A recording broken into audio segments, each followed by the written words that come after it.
traverser la rue. Il était presque aveugle.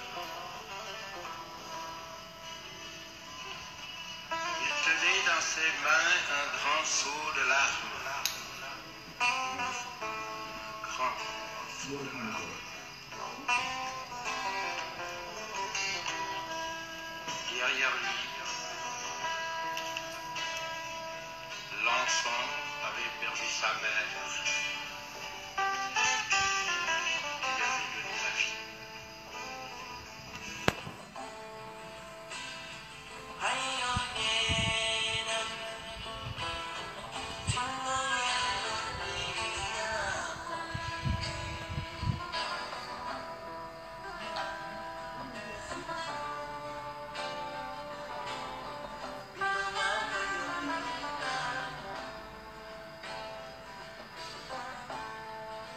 Le destin implacable a emporté son âme. asalaamaaleykum mbokk internet yi maa ngi leen di nuyu kenn ku ci nekk sa tur ak sa sant Mamito Diop ñu ñëw tey ci seen émission keppaar gi ñu koy def nag léegi chaque mardi incha allah ma ciy ànd ak tonton Bokar comme d'habitude ma koy bàyyi rek tonton Bokar mu nuyoo ñu door a ñëw dugg ci suñu thème tonton Bokar. waaw salaamaaleykum salaamaaleykum très chers amis internautes waa ëttu libéraux yi maa ngi leen di nuyu ku si nekk sa tur ak sa sant di la ziar di leen balu ak leen ñaanal yàlla defal leen jàmm te di fas yéene waxtaan ak yéen sur thème bu am importance thème boo xamante ni dañ siy waxtaanee le président Abdou Karim Meïssa Wade de ONU à Messi jóge foo xamante ni dañ la ŋàññoon diaboliser la ba kenn bugg laa xool nga dal si koo xamante ni réew mi yëpp dal seen yaakaar tourné wu léegi si yow kooku mooy président Karim Meïssa Wade donc sans plus tarder ni ñu wax tuuti rek si actualité bi muy lii lëmbale jamono te nga xamante ni président Abdou Karim Meïssa Wade bi ñu war a waxtaanee léegi def na sefoon na si lu rëy fan yi yëpp yéen a ngi gis ñu ngi réactualiser li mu defoon si plan tàkkal bi coow li bëri na ñu ngi wax mais plan tàkkal ku nekk xam na ni en 2011 fin 2011 pratiquement coupure jeexoon na si Sénégal stabilisé woon na problème électricité Sénégal le président Ablaye Wade ba jafe-jafe amee dollar baril pétrole nekkoon ci $150 boo xamante ni niveau boobu mosu faa egg crise énergétique mondiale le président Ablaye Wade le président Macky Sall def nii ba facture yi yokk président Ablaye Wade dafa newoon déedéet du ma ko nangu moom ak président Abdou Karim Meïssa Wade subventionné pétrole bi électricité ba sénégalais yi duñ ko yëg lépp loo xamante ni waroon nañ ko yokk parce que pétrole fu yokkee rek loolu war na yokk mais daf ko subventionné à hauteur de 120 milliards par an loolu mu ne du ma ko teg si ndodd askan bi si mën naa koy jël en charge le gouvernement loolu taxoon temps boobu yëpp kenn du dégg bu dollar bi bu baril bi yokkee sax kenn du dégg kii mais kii dafa ñëw toog benn campagne bi ñu yàq ak Senelec li président Abdou Karim Meïssa Wade defoon yépp si plan tàkkal si campagne bi ku nekk gis na ni ñu def Senelec utiliser xaalis bi si seen campagne bi ger nit ñi ba pare ñëw ne léegi peuple bi nañu fay loolu moo fi xew mais ma delloowaat si actualité loolu ma delloowaat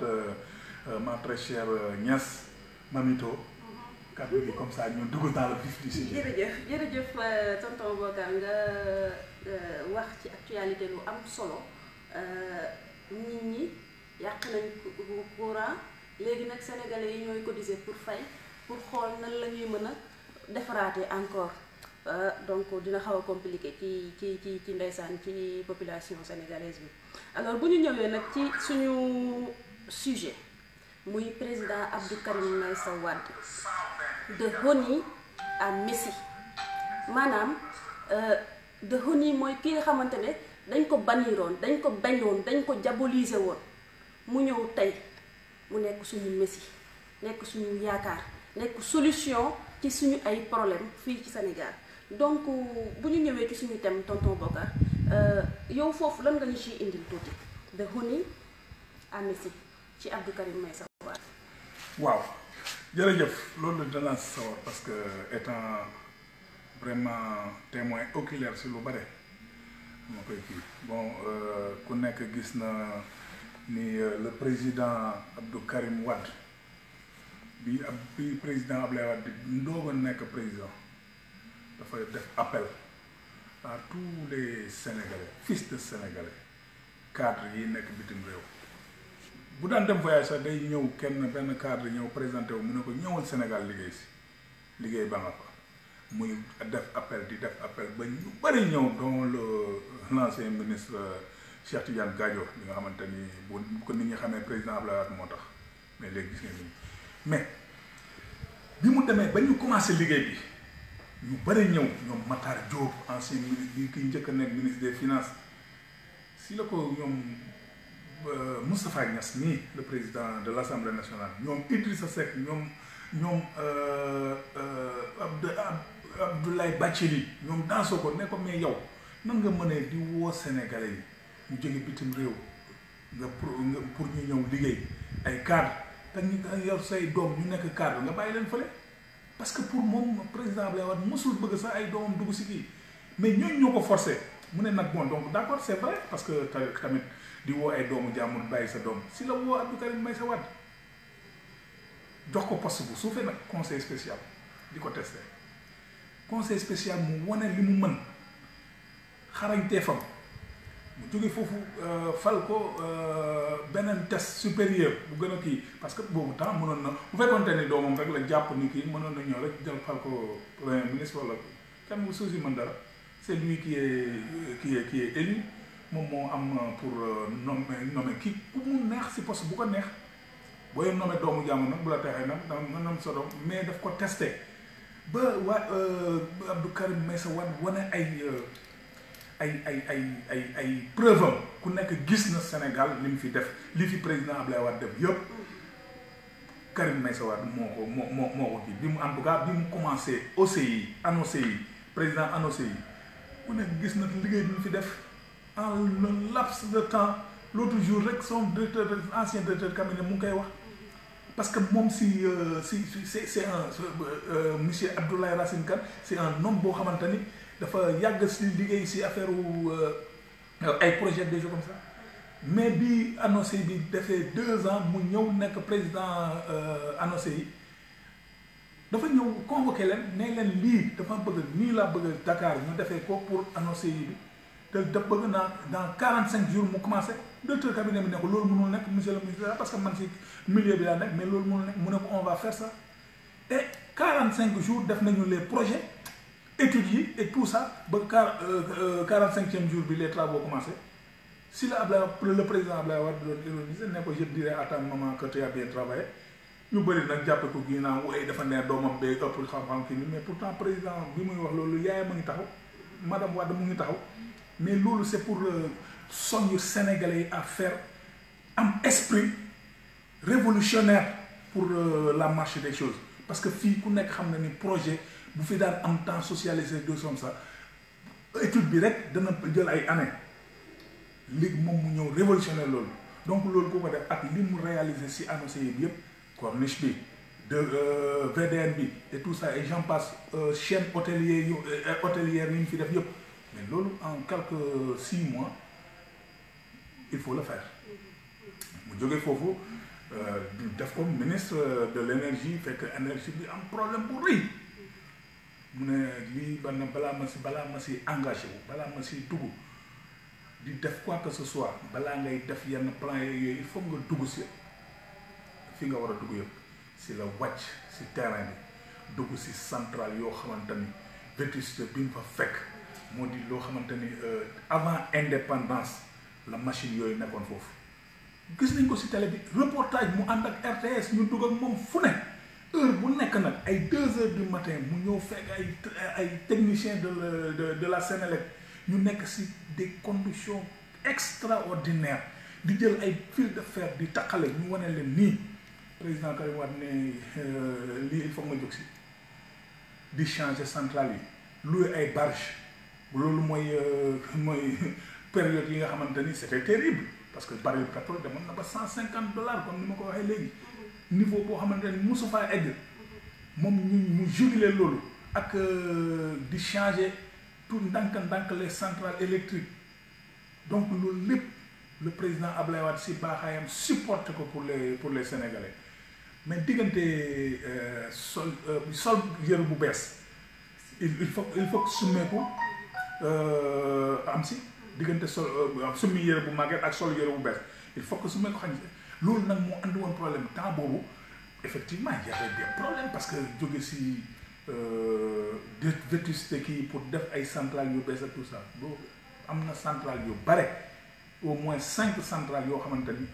yu mel ni Cap des Biches Tobène Toglu et cetera ba Ziguinchor Boutout ak yooyu yëpp président Karim Wade moo ko tabax donc résultat boobu bi mu ñëwee ñii xam ni en 2011 que mu ngi régler problème bi ñu commencé di yàq les agence su Sénélec bi pour gën a andi difficulté loolu moo fi kii mais ñoom 2 mois après bi ñu ñëwee par extraordinaire le régime là nee nañu régler nañ le problème de l'électricité en 2 mois. Comment est-ce possible s'il n'y a pas de programme? Mais donc retombées yooyu moo am dañuy ñëw bénéficier d'une situation boo xamante ni kii réglé woon na ko d'ailleurs qui ne se souvient pas passation de service entre moom président Abdou Karim Meïssa Wade ak Aly Ngouille Ndiaye taxaw ne ko waaye il est vrai que fi mu nekk nii le Sénégal am na capacité réserve parce que dafa ñëw tabax ay mband yoo xamante ni parce que loolu c'est une question de sécurité nationale mband yoo xamante ni à l'époque c'était 1 mois de réserve yoo xamante ni état bi Sénégal amoon na ko pour combustible mais bii mu def 6 mois de réserve bàyyi koog Aly Ngouille Ndiaye donc loolu gàcce ngalaam donc fa la commencé mais li may wax nii c'est-à-dire que loolu pratiquement c'est la fin mais fii président Abdou Karim Wade commencé xalaat déjà li ko dal ni ONU le fait d'être ONU dana ko dal il l'avait senti avant 2007 avant les élections présidentielles de 2007 bi ñu réélire président Ablaye Wade qui ne se souvient pas bi président Ablaye Wade di jëlee pouvoir bi le lendemain conférence de presse la organisée au palais. Il y avait la presse nationale et internationale. Il s'est adressé à la presse internationale. Qu'est-ce qu'on vous a dit, vous, de venir... on vous a demandé de venir couvrir la chute d'un baobab. Donc, déjà, le complot international, il fallait commencer. Quelques mois après, nous avons fait visite officielle en Iran. Un jour où je me souviens, moi je sais que c'est de la manière parce que bi mu ko waxee si bi Macky Sall jàppee Karim Wade le président Sidi Lamine Niass dafa newoon si premier dîner ak jamono bi Karim me l'avait dit et effectivement bi mu waxee ni benn jour dem nañu Iran mooy bi ñuy signé l'accord sur l'usine de montage de véhicules Sen Iran Auto moom Karim Wade bi ñu demee ba pare kuy ñëw di ko féliciter si Lamine Niass di ko féliciter mu ne ko Sidi ce que je viens de faire là tôt ou tard la France voudra me le faire payer mu ne ko mais je ne comprends pas ce que mu ne ko mais le fait de partenariat de diversifier le partenariat les Occidentaux ne vont jamais me le pardonner et complot boobu moo ñëw effectivement ñuy comploter yàq deru Karim Wade yàq deru président Ablaye Wade ba kenn bëggatu leen gis ci Sénégal mais nag yàlla moom il est juste entre 2012 ba 2014 lu bëri feeñ c'est-à-dire que vision moom lay faral di wax vision président Abdou Karim Meïssa Wade yemul rek ci xarañtefu liggéey mais dafa dem ba ci vision ci àddina parce que am vision weesuwul nga nekk France bu la neexee bu la neexee buñ la wooyee doo ñëw parce que ñoom bi ñu jëlee pouvoir bi Benno Bokk Yaakaar kàngam yépp dañu taxaw ne Karim Wade arrestation c'est une demande sociale donc il savait que bu ñëwee teg tànkam danañ ko jàpp mais quand même dafa ñëw wuy fekk papam Versailles man moom ma fekkoon Versailles je vous le dis papa ji bi mu bon préparé dossier veille bi muy ñëw mu ñëw di tàggu si papam ak yaayam papa ji ne ko Karim mu ne ko waaw mu ne ko est-ce que tu sais que kenn mënul échapper CREI parce que c'est un tribunal d'exception boo xamante ni ku mu bëgg a jàpp da lay jàpp mu ne ko je sais mais bu ma demul wuyu ji monsieur le président yow di nga bëgg a teg sa tànk Sénégal doo ko mën parce que dinañ ou bien di nga fa dugg mais ñëpp kenn du la faale dañ nan dafa da nga protéger sa doom mu sàcc xaalisu Sénégal daw nga protéger ko te man tamit sama liggéey ça consiste à avoir la confiance vraiment de ñi may liggéeyal bu boobaa dootuma jarati dërëm si àddina bi même buñ may tëral rendi ma j'irai répondre à la CREI noonu la jëlee courage am bàyyi papaam ak yaayam fële ñëw wuyu si CREI donc kooku 2 ans durant mu enduré loolu mais vision bi may wax ni ma nga ci moom sur ce plan 2 ans après le président Abdoulaye Wade bi muy ñëw fii gis ngeen ni mu demee tout le peuple sénégalais dañoo génn surtout les jeunes maam baal ñu dañoo juum góor gi dañoo juum mais loolu kan moo ko waral par exemple Abdou Karim Meïssa Wade wuyu si bi mu wuyu si donc un grand visionnaire. waaw vraiment tonton Bocar li ñu fi développé am solo boo xamante ne man dama ne ñi nga xamante ne dañoo bañ Karim dañoo bañoon sax laay wax ndax fi ñu toll ñëpp ko bëgg ñi nga xam ne dañoo bañoon Karim dañoo xamul mais bañuñu ko dañoo xamul mais tey bu ñu déggee li nga développé nii ma jël ci rek tuuti delluwaat ci ginnaaw ci sa début ngay wax ne ñoom Niass et consort ñoom ñoo ne président Abdoulaye Wade sa doom bi nga xamante ne yaa ngi jël ay doomi jàmbur te am ko doom boo xam ne intellectuel la indi ko mais Karim bu doon keneen Abdou Karim Meïssa Wade bu doon keneen du ñëw parce que président Abdou Diouf am na ay doom kan moo ko xam xëy na ñi maaseet ñoom ñoo ko xam wala ñi nekkoon ci seen wet ndax yëkkati wuñ fi teguñ fi bant président Senghor am na fi ay doom nekk di dawal ay oto yu naay sek yooyu lañ fi nekke mais Abdou Karim dafa ñëw di jàppale dafa jóg bàyyi léppam foofu bàyyi liggéeyam bàyyi la mu fa doon am di ko fa gañe lépp mu bàyyi ko France ñëw fii pour jàppale papaam ci li nga xamante ne mooy gouvernement boo gisee mu ñëwaat ci day am ay nit ñoo xam ne dama leen di dégg parfois ñu naan Abdou Karim Meïssa Wade dafa bàyyi ba papaam jël nguur gi mu soog a ñëw dañ ko wax ne ko demal nga jëli ji sa doom ndax intellectuel la te li doomi jàmbur di la jëriñ moom mën na la ko jëriñ looloo tax mu bàyyi moom tamit lépp lu mu fa amoon te sax nag bañ a xóotal rek pour indi rek benn preuve ci li nga xamante ne ñu ngi koy développé nii ci Abdou Karim maanaam li tax nit ñi di ko bañ te xamuñ ko tonton Bocar bu fekkee yow nga vidéo bi ñu indi ko du suñu ay kàddu Baba Aïdara la bu muy wax ci Karim la mu bàyyi ca France bàyyi ca liggéeyam la mu daan am lépp ngir Sénégal tonton Bocar mën na ñëw vidéo bi. waaw balaa loolu sax je crois que waxu ku daanu si saret la naan Karim ba Abdou Karim Meïssa Wade dafa bàyyi ba papam jël pouvoir bi mu doog a ñëw man je sais que étant membre presque de la famille man jàpp nañ ma 31 décembre 89 ma amoon conflit avec les socialistes des HLM en l'occurrence Boubacar Thioub qui était député ak Aïda Ndiongo mii 31 décembre ñu jàpp ma yóbbu ma commissariat police au Point E fekk Abdou Karim Meïssa Wade papaam new fi yaayam new fi mais dafa ñëwoon vacances mais c'est le seul responsable qui est venu à la police me voir dem na xuloon na fa sax si fajar bi 1er janvier si fajar naan leen kii c'est pas normal pour des politiciens comme ñoom comme moom dénoncé ko rek ngeen jàpp ko jour boobu waa ñi ma nekkaloon si kaso bi doyaloon nañu ay pomme ak orange ak banane waaw donc en 2099 fin 99 effectivement Idrissa Seck bi mu peaufiné programme ak ñoom Bathily et tout ça ba jàpp dara desul lu dul jàpp jour pour président Abdoulaye Wade dellu si Sénégal le fameux accueil boo xamante ne ñu ngi naan 3 millions de personnes génnoon nañ mais président Abdou Karim Meïssa Wade moo leen jiitu ci fii Abdoulaye Wade ñëw na defe naa 15 jours avant pour programmer le retour du président Abdoulaye Wade wax ñoom Idrissa Seck ak ñooy ñëpp ne leen fi mu nekk ni Air France guddi lay ñëw te li ñu bëgg a dox bu ñëwee guddi du am sens je vais me charger de lui trouver un avion un jet privé boobu temps nekkagul pouvoir de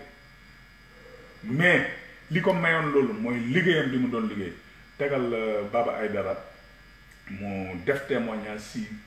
banque ba mu nekkoon en Angleterre. xam nga Karim Wade comme prisonnier loolu moom parce que comme temps bi dafa xam xëy na dama mën a dugg ci détail yëpp question bi yéex na ñëw xëy na bu nekkoon ci première question yi dinaa ci mën a def Karim Wade dafay liggéey kat Karim Wade bi mu nekkee ci banque bi ma leen di wax USD man Baba Aïdara man kilifa bu mag ci nguuru Macky Sall nekkoon ci opposition daf ma woo ca hôtel Millennium ca wetu Nations Unies war ma jox lu toll ci $10,000 jamono boobu $10,000 toll na ci 6 millions et quelques francs CFA billet avion ak hôtel pour que ma def benn investigation report ci Karim Wade ma war dem Angleterre ba lépp taxawee boobu ci jamono nit ñi ñu ngi wax Karim Wade ak casier la ca kii ba mooy ñi nga xam ne ñooy nekk ci gannaaw palanteer boobu rek di boo ñëwee di wecceeku ni wecc la boo ñëwee di dugal sa xaalis ñu jël enregistré la nangam cachet yooyu bi ñu demee ba nga xam ne tukki bi une semaine la ki jot fekk na am naa suma naatango bi nga xam ne dañuy liggéey ci loolu parce que kooku damay liggéey moom ci mbirum pétrole bi lu bari may jël les premières informations ci Karim Wade kooku les premières informations yi ma jox ci Karim Wade bi ma demee ma toog ak kilifa bi balaa may dem ma ni ko balaa may jël sa xaalis parce que xam nga ñun fii Amérique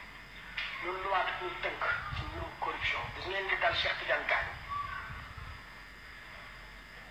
surtout ñun ñi nga xam ne ay américains lañ comme ni ma leen ko waxee ku liggéey ci fédéral bi ba wàcc donc moo tax man mënuma di wéet ak président gis nga Macky Sall ak lu ma invité yëpp pour jéem a tase ak man ci sommet Nations Unies musuma nangu toog ak moom ndax bu ñëwee fii dafa am ay garde fédéral agent yi nga xam ne ñoom ñooy yor sécurité ñoom la ñuy woowee sécurité bi gis nga bu ma toogee ak Macky Sall ci néegam ma génn Macky Sall ubbi buntam ni leen kii daf ma doon laaj $1 pour mu defal ma nangam balaa ñuy xam dëgg laa du dëgg dana fekk na man màggat naa ci biir kaso waaw parce que américain la te loi bi FCP moom moo dëgër gis ngeen li Gadio def te Gadio moom dafa jàpp ni dafa doon liggéeyal kële mais comme Gadio du sax amul sa nationalité green card rek la am yaa ngi problème loolu moo tax ma ñëw ci ka nga xam ne yónni woon bëggoon na ma yónni ma ne ko première information yi ma jotee képp ku la wax Karim Wade ab casier la woon dafay dem Karim Wade ca poste bu gën a kawe ba nga xam ni mënut a weesu duggee noonu ca biir banque ba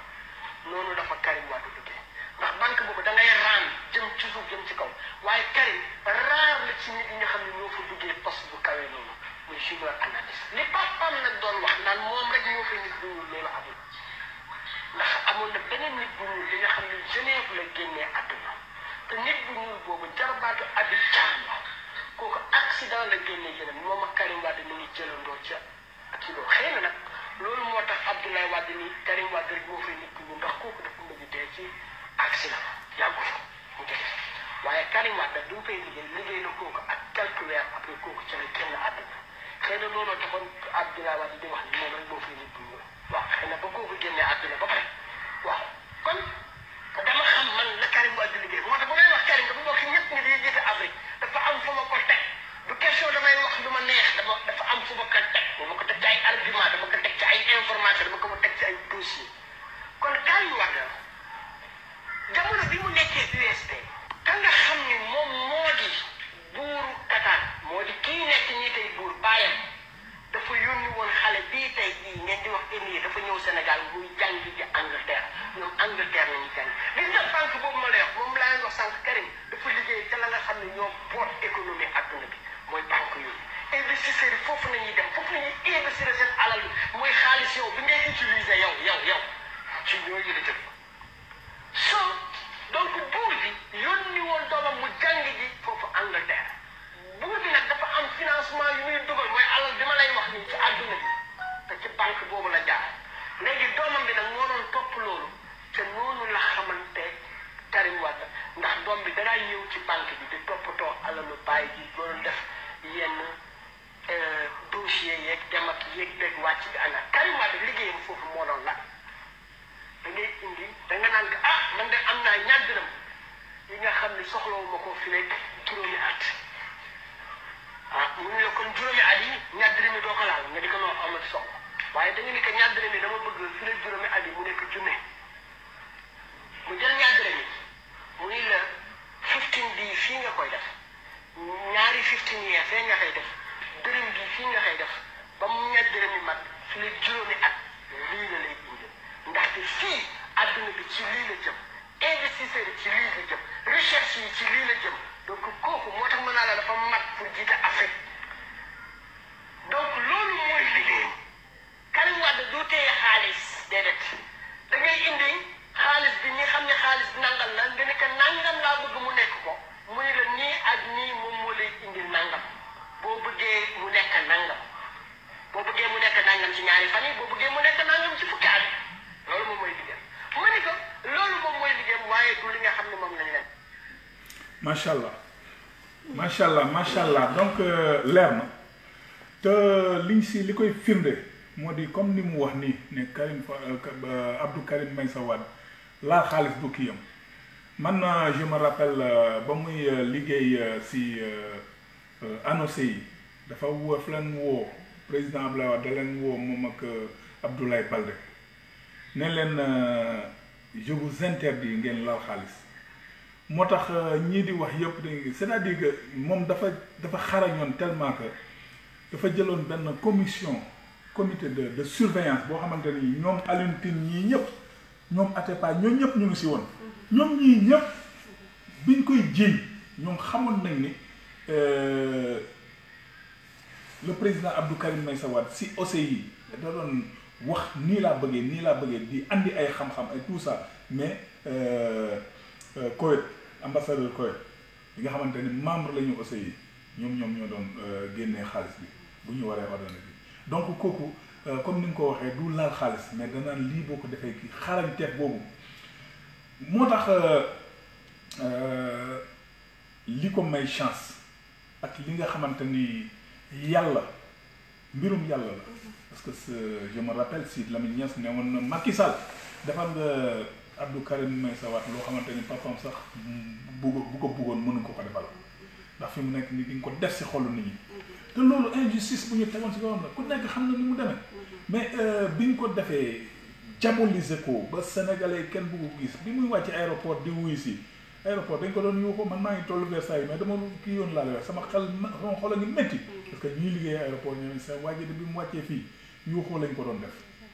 mais xoolal yuuxoo boobu mu dem ñëw dignement bokkul ak ñi nga xamante ne dañ leen di woo ñuy jooy de wala ñu leen di convoqué ñuy jooy de moom dignement dem toog prison buñ ko daan bu ma daan dem ak yaayam di ko seeti mais billahi wallahi taala moom moo ma doon defal léegi ci mun a woo bokkaat waaw ça c'est rien bañ ma jàppee si benn manifestation ma dem fekk ko fa ñoom galotaale tout ça moom moo ma doon dalal non c'est rien ça fii nii koo xamante ne man maa ko fekk mu toog ay at moom moo ma doon defal nga ni kii bokkul ak ñi nga xamante ne dañ leen di annoncé rek ñu dem di làqu ji fële naan ñuy dem si bois sacré ak ñii di jooy waxet donc njàmbarte bi nga xamante ni c'est-à-dire que ku am dëgg da ngay xool Abdou Karim Meïssa Wade bañ koy jàpp ba muy dem prison ba muy dem si procès kanam bi mu yor nga xam ne kii kanam ku leer ku set wicc la parce que résultat moo di ñu wër nañu àddina ak àllaaxira gisuñu dara looloo tax mu am victoire yi nga xamante ni am na ko ci Sénégal ba de ONU il est devenu Messi parce que ba muy génn ku nekk gis na situation yi mu génn ñu bëri ñu ngi naan woy dem na kii ne mais Abdou Karim Meïssa Wade il faut pas oublier que 3 heures du matin lañ ko génnee prison et maître Sall bi nga xamante ne tey àndul ñu seede na ko nee na que Abdou Karim Meïssa Wade avait refusé de sortir de prison le maître Madické Niang mii moo woo Touba ku nekk gis na photo yi après sëriñ Moustapha taawu sëriñ Sidi Mokhtar yal na yàlla yokk leeram moo ñëw fii mu woo ko si këram fii Almadies ne ko léegi maa ngi dem si Abdou Karim Meïssa Wade parce que dafa bañ a génn bu ma demee dinaa la woo téléphone passe la ko comme ça nga wax ak moom effectivement noonu la demee sëñ Moustapha bi mu eggee na ko passe Karim sëñ Moustapha ne ko sëñ bi jox na la ndigal nee na nga génn foo fu ñu la yóbbu demal ndam rek nga si am boobu nag mu dégg ndigal parce que moom daanul woon kon nag xam nañu ni le président Abdoulaye Wade sax wax na ko am na ñu ko seeti Versailles mu ne leen fi mu nekk nii Karim Wade dafa nekk patate chaude si loxo Macky Sall da ko bëgg a jëñax mais moom xamoon nañ moom mais fii nag am na yoo xamante ni génn bi noonu la demee am na yoo xamante ni ëllëg nag dinañ dem ba ñii ko génnee ñii ko forcé ñii dem ba wax ko parce que téléphone pour mu génn liñ si joué loolu lépp dana feeñ après mais yàlla parce que yàlla moom lépp léegi-léegi la koy feeñal mu ngi feeñ ndànk-ndànk en tout cas li ñu si intéressé mooy ba muy génn de ils ont été obligés couper internet bi ñaan Serigne Sidi Mokhtar Mbacké ne ko na génn rek parce que fii bu fi toogee bu jógee fii naan mu ngi dem Touba ñun mënatuñu reste sécurité bi ñaan nañ la nag wam ñaanoon ngeen ñu bàyyi nañ ko na génn dëkk bi ndigal bi mu dégg nag dem moo tax nag vraiment nag mu dugaat si xolu Sénégalais yi il est devenu vraiment le messie parce que koo xamante ni dañ la doon salfaañoo di la bund xatal et tout ça te léegi seen mbébét yëpp moo di mu bañ a dellu si parce que bu ñëwee fii ñoom seen nguur jeex na donc kooku vraiment sant yàlla yal na yàlla fayal ñu ko parce que vraiment en tout cas ñun ñi nga xamante ni ñoo qui avions cru en lui depuis le début gëm ni li ñuy wax dara amu ci siggil nañu parce que nous sommes à l'aise ñun ñoo gën a baax produit bu ñuy jaay ci Sénégal ci monde bi sax laay wax parce que kii dafa jaay boppam ba pare vraiment set wecc def ay combat yoo xamante ni benn par benn daf ko gañal boppam gàcce ngalaama sur le plan national dugaat ci xolu ñëpp xam ne liñ ko jiiñoon dara amu ci sur le plan international foofu moom fatawaat fakal amul fenn foo xam ne fu ñu fëgg ñoom fi mu nekk nii ak bu démb ak barki démb fu ñu fëgg ñu ne leen du fii kii da ngeen ko tooñ defu leen dara fii amul dara lu mu fii kii wër nañ même le président Abdoulaye Wade taxaloon na ko si kii xam nga ku gën a leer kooku amul ñooñu famille boobu ku leen gën a leer amul woo ñu ne président Abdoulaye Wade am na ay bien français kii mu woo tous les maires de France ne leen bu ngeen gisee benn pukus bu ma am fii France jël leen ko ma may leen ko teg leen si loxo wala ngeen delloo ko Sénégal mais pour que léegi zéro même ce Robert Bourgi là jéem na fi kii dem di wax ki ni Macky Sall moo ko yónni mais bi mu demee lan la ko Abdou Karim Meïssa Wade wax boo demee nga ne Macky Sall 0 plus 0 égale 0 voilà. jaajëf tonton Bokar encore une fois vraiment amante nañ mbégte ndax Abdou Karim Meïssa Wade tey bu ñuy wax ci moom du jeex waaw moom daf na tekk mais dafa ëmb lu bëri li nga daanalee 0 plus 0 égale 0 ma ne waa kër yi xanaa ñoom xamuñu woon li nga fi sulli lii yëpp waa kër yi xamuñu woon ne en 99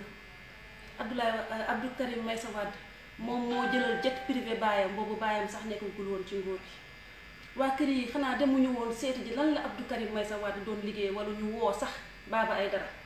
laaj ko ndax investigation dafa baax ci lépp looy entamé wala looy tàmbali. tonton Bokar tey nag damay wax comme ni ko sama maman na fi di waxee ndikku Coro Sarr maa ne Coro Sarr mënuma ko nag waaye dinaa ko jàng ji parce que ku jar a bàkkal ay maamam la ndax nag comme ni nga ko waxee amuñu gàcce ci moom amuñu sens interdit bu avant bu ñu daan fu ñu daan jàll dañu daan wax ne yéen a sàcc ñu jël sàcc boobu yëpp muñ tey fu ñu jàll tey jii nit ñi ñu ngi naan dañ leen a tooñ dañ leen a tooñ dañ leen a tooñ dañoo tooñ nag te tooñ yi tonton Bocar man maa ngi fàttaliku première mise en demeure bi kër yi def Abdou Karim Meïssa Wade ba mu jeex 6 mois yi jeex 6 mois yi bi muy jeex juste mi ngi tombé ak ñu ne veille tabaski kan mooy liggéey veille tabaski nit ñi Sénégal ni ñu fonkee tabaski Dakar kenn dëkk fi ñépp ñu ngi daw dem di tabaski ji seen dëkk ñu bàyyi ba ay minuit 1h du matin parce que boobu Skype moo xewoon maa ngi woon ci benn groupe Skype askaw bu kii di ci nekk di ci waxtaan léegi foofu la ñu nekkoon ba ay minuit 1h du matin pour am les résultats ci deuxième mise en demeure ndax dañ ko koy dóor wala duñ ko dóor Abdou Karim Meïssa Wade xam nga loolu rek tooñ la loolu àq la mu muñ loolu yépp ci lañ ko dóoree deuxième mise en demeure yi tabaski ñu ne ñun ñaa ngi tabaski ñu bàyyi ba ñu di tabaski ji minuit 1h ñu war a xëy nekk ci tabaski ñu ne waa dañ koy mayaat beneen 6 mois loolu àq la boo xamante ne du leen jig de bilaay du leen jig ñu ñëwati encore tonton Bocar ba tey ci Onivia bañ biñ ko bañ indi kër yi diaboliser ko ñu ñëw ci 2009 ñu delluwaat tuuti ci 2009 man dama mës a jàpp ne Karim Meïssa Wade Abdou Karim Meïssa Wade candidat la ci mairie bu Dakar bi mais à ma grande surprise dama doon waxtaan ak sama benn grand tey mu xamal ma ne ma nekkul woon sax tête de liste moom 4e position la nekkoon donc diaboliser boobu ñu ko doon diaboliser mën nga ma ñëwal tuuti tonton Bocar ci côté boobu noonu. waaw donc mooy comme li ñuy wax rek xam nga comme ni léegi-léegi wax nga ko. tooñ bi ñu ko doon du leen jig te c'est pas pour rien Sénégal egg fi mu egg nii parce que koo xamante ni amoo benn vision yooyu yaay doxalee neen ni parce que man je me rappelle ba ñu yëkkatee CREI yi commencé di lim ay kii man toog naa pare lire benn fonctionnaire du FMI ne leen ce que vous êtes en train de faire là lii baaxul ci réew day bloqué réew te fu mu nekk nii résultat boobu loolu moo leen kii nii le président avec toutes les raisons de faire des chasses aux sorcières temps Diouf mais xamoon na ne bis bu ko defee dëkk bi ni mu mel nii lay mel donc visionnaire xam njiit dafay jëllale ak jéggale moo tax mais tamit jéggale saa ak jëllale koo xam ne dafa def waaye koo xam ne deful la dara donc àq boobu moo leen daal di nekk 2009 bi ngay wax noonu le président Abdou Karim Meïssa Wade nekk na après conseil municipal dimbale Khalifa Sall bu ko waxee bu ko waxul si lu bare si fonctionnement comme mairie de Dakar parce que Khalifa Sall bu demee ba naan le président Abdoulaye Wade gentleman la woon luñ ko wax kii nii am na yoo xamante ni le président Abdou Karim Meïssa Wade joué na si lu bare étant conseiller municipal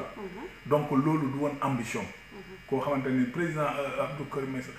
mission la c'est-à-dire que gis nga booy xool dafa am mission boo xamante ni Abdou Karim Meïssa Wade daf koy jouer pour Sénégal parce que tooñ bi ñu ko tooñ comme tu dis mais bu fekkonte ni koo xamante ni la amul benn ambition pour Sénégal tooñ nañ ko une bonne partie de la population il faut le dire parce que gëmoon nañu complot bi gëmoon nañu lii ñee doon wax dañ ko seetaan ñu seetaan ko pendant 3 ans et demi mu toog prison donc bu fekkonte ni gëmul Sénégal amul benn ambition pour Sénégal bu génnee ba dem mais danaan bon waaye bon te balaa dootuma fa dellu kii fii fële ñii gëmuñu dara dootuma fa dellu mais malgré tout dafa continuer le combat di jël alalam di envoyer Sénégal di dimbale parti bi pour que ambition pour redresser Sénégal ak liñ ko def yépp parce que tooñ weesuwul ñu jàpp la jël ay acte notarié yoo xamante ni jàmbur moo ko moom ne ko yow yaa ko moom par force kenn mësu koo gis ci àddina donc li ñuy wax naan ay woy bu ñëwee fay ñu suñ 138 milliards yi sénégalais de quoi il s'agit jël nañu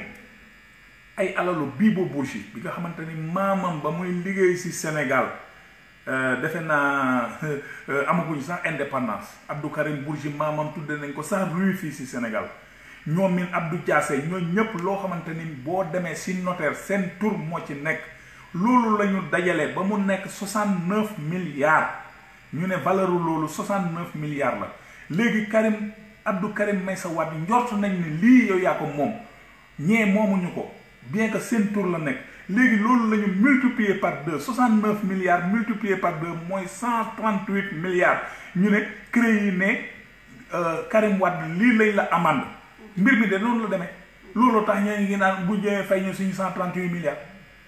loo xamante ni moomoo yëfu jaamul man mii sama kër ñu ñëw ne Nafi Mamito kër gi bokkar moomu ko yooyu yaa ko moom par force alors que sama tur moo si nekk léegi nag loolu kër gi li muy liñ ko estimé ñooy léegi doublé nañ ko man naa ko fay par force loolu de moo fi xew donc daal àq boobu sénégalais yi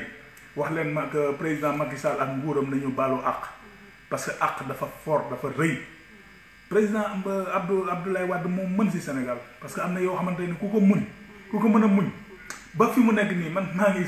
sànq rek maa ngi toog ak président Doudou Wade mu wax bu taw yaram nee na président Abdoulaye Wade da ko woon ne ko Doudou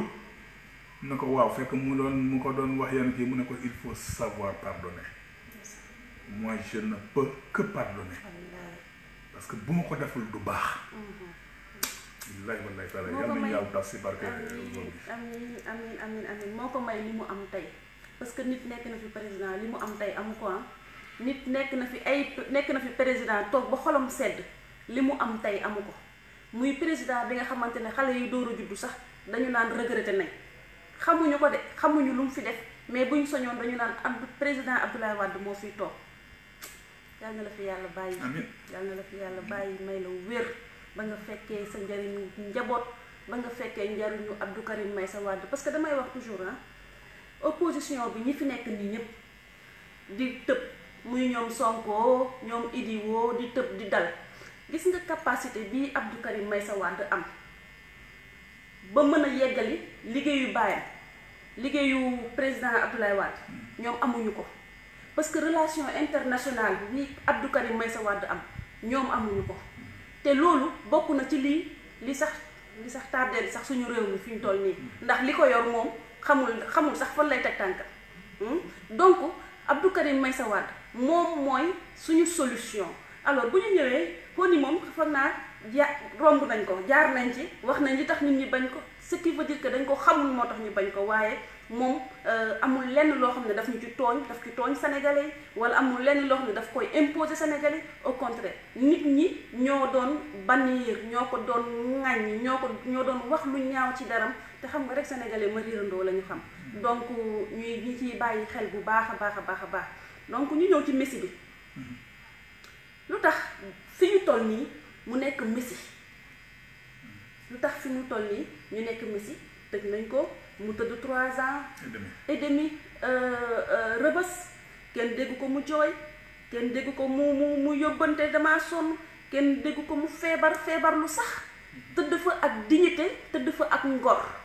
bañoon a génn nag tekki ndax ba tey li ñuy wax mooy dañ ko grâce dafa demander grâce te du musul demander grâce ndax bañoon na génn yaa ngi ko wax léegi nii bañ a génn ba nga ne maître Sall sax dina ko témoigner bañ a génn donc tonton Bokar ñëwal foofu noonu tuuti. Messi bi waaw Messi bi Baba Aïdara wax na ko léegi pratiquement parce que Qatar ku nekk xam na ni pays occidentaux yi sax fi mu nekk dañuy xëccoo pour kii Qatar Arabie Saoudite le géant jéem nañu def si ñoom embargo mënul sotti ndax seen développement Qatar bu jëlee nit ba teg ko jox ko pratiquement benn palais mu leen di liggéeyal fa tawakkal kooku donc Messi ngoog koo xamante ni kii mais nag la waykat bi waxoon ne góor gi yéex nañ see jot ngal la sénégalais yi bu leen fexe ba kii ngeen yéex si jot de parce que yenn yi moom erreur la parce que Qatar ak ak fi ñu toll si koom-koom ak tout ça soxla ku mel noonu parce que aussi sax booy xool ñoom li ko Sénégal di jañax ni exilé ko ñoom daf leen neex parce que fi mu ne mu ngi leen di liggéeyal loo xamante ne mooy loolu ak loolu mu ngi gagné bien sa vie koo xamante ni li nga fi def Messi je dis bien Messi parce que lam fi jot a def c'est-à-dire que sénégalais yi dañ koy dund di ko gis qui disait que oui on dit que dëkk bi dafa maquis parce que l'argent sale bi doon circuler tout mais argent sale yii seen temps yi temps boobu kenn gisu ko woon fii de kenn musu ko dégg de ay bii faux billets ay 6 000 milliards yu ñu dégg yow xamante ni affaire pétrole bi kenn musu ko fee dégg de te le président Abdou Karim Meïssa Wade mais dafa wane parce que ANOCI yi bi mu nekkee président ANOCI yi fi defoon fi mu nekk nii kilifa yii di wax yëpp parce que benn jour maa ngi dégg Moustapha Niass naan waaye ku nanguwul ni président Macky Sall liggéeyul kon il a tubaab bi bu si jaar mais moom mi nga xamante ni corniche bi la dëkk di ko jël chaque jour pour liggéey fa ko fa def benn Karim Wade boobu la Sénégal Dakar qui ne se souvient pas Guédiawaye des choses comme ça pax yi fa amoon nid de poule yi mu def opération 0 nid de poule Guédiawaye ba léegi tali yi fa baax yëpp mooma banlieue bi yëpp tali Diallo et tout ça tout ce qui s'est construit dans la ville de Dakar infrastructure yi yëpp est-ce que avant 2000 amoon na les gens disent que oui bi président Macky Sall c'est un excellent second kooku on n'en disconvient pas mais kan moo ko doon jox kii en tout cas ce que je peux attester moi c'était le premier ministre le plus fréquent au palais et au domicile du ministre d'État Karim Meïssa Wade pour demander ça yu amee difficulté demander le président Abdoulaye Wade accompagné du président Abdou Karim Meïssa Wade avait l'habitude de dire au ministre au premier ministre et tout ça wax leen lan ngeen di def rek le reste ne vous en occupez pas on va s'en occuper bu jógee ne président Karim Wade en tant que ministre de la coopération internationale demal moom mu dem lijjanti président Macky Sall par exemple bi mu demee Chine autoroute Ila Touba bi c'était une autoroute boo xamante ni amul fay vidéo yee ngi fii président Karim Wade bi ñu koy présenté